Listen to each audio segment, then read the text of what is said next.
Welcome to the HypnoTalk podcast. This is where I discuss hypnosis, spirituality, mental health, and their intersections. I'm your host, Victoria Lee. I'm a certified hypnotherapist and certified past life regression specialist. So on today's episode, it's episode number 1, my very first podcast episode. So exciting. I'm going to be discussing hypnotherapy itself. What is hypnotherapy? This is a question I'm asked often when people learn about my profession. You know, they want to know details. They have a general idea of what this is, but know little about the process, what sessions can look like, and the benefits of hypnotherapy. I often hear variations of, is hypnotherapy real? Does it actually work? Is it a scam? Or people just kind of go into the various issues they might be experiencing and asking if I can help. So I decided to take it upon myself to provide some answers, which I hope can bring clarity to anyone who finds themselves curious about hypnotherapy. So I'd like to start with some history. Hypnotherapy actually has a super interesting history. Actually, the earliest forms of hypnosis and hypnotherapy can be traced back about 5,000 years ago to Imhotep, Saqqara, Egypt. Here, there was a common practice which was referred to as temple sleep, and people would travel from all over seeking answers from the gods through the sacred experience of temple sleep. During this practice, rituals were performed in which the travelers ingested special herbs while the practitioners within the temple rhythmically prayed around them for hours. The travelers would then be led to a dark chamber where they would sleep and dream of the answers that they were seeking. We now understand this hypnotic process today as sensory overload, expectation, and direct suggestion. So basically the process that anyone would experience working with a hypnotherapist or just being hypnotized in general.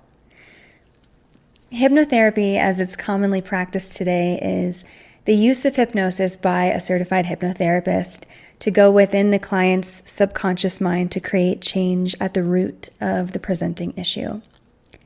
Sessions typically consist of discussion of the client's presenting issue, their goals within hypnotherapy, actions to be suggested by the hypnotherapist for the client to practice at home, and the fun part, the hypnosis portion of the session. Hypnosis is a comfortable and enjoyable state of increased focus and decreased peripheral awareness. So hypothetically, if you were my client and I were your hypnotherapist, you would be hyper-focused on the sound of my voice while the rest of the room begins to fade out. Your eyes are closed, and while listening to my voice, you'd begin to go within yourself deeper and deeper into a state of heightened calm and relaxation. You may drift in and out of consciousness, experiencing various depths of a trance-like state, and some folks even fall asleep from time to time. Regardless of how deep into hypnosis a person goes, the subconscious is always listening, so you don't need to consciously follow along if you're finding yourself drifting deeper and deeper into hypnosis. This process allows for the conscious mind to take a back seat and opening the subconscious mind to suggestion and allowing the hypnotherapist to help you to shift your subconscious associations in order to create the desired changes. For example, you may cognitively decide you want to stop procrastinating, but you've never been able to change this habit because the subconscious mind has decided somewhere along the way that procrastination serves you. The subconscious is incredibly powerful. It makes up about 88% of the mind. And once it has decided something, it may as well be set in stone. The only way to create change in this case is to go within the subconscious mind and shift the associations. This allows for the desired result to occur with far greater ease and speed than trying to force change in spite of the subconscious association to the contrary. I'd like to mention something equally important to what hypnosis is, and that is what hypnosis isn't. I'm often asked if I'm able to make people do anything I want while they're under hypnosis. This is a common misconception made popular by depictions of stage hypnosis in the media. Hypnotherapists cannot make a person do anything that isn't within their personal code of ethics.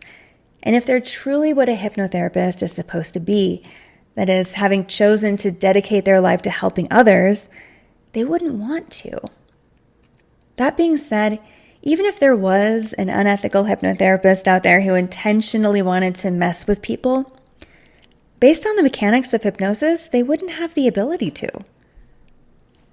So all in all, hypnotherapy is a powerful process intended to give you greater autonomy over your life. You may feel that you're weighed down and that change is difficult or even impossible, but through hypnotherapy, you can realize that your perceived limitations were never there to begin with. You're so incredibly powerful, and everything you need lies within your subconscious mind. Sometimes it just takes a little assistance to access your inherent power. I hope this sheds some light on hypnotherapy for those who are curious. And if you'd like to learn more, you can book a complimentary 20-minute phone consultation at my website, victorialeehypnosis.com. All right, I'll see you around.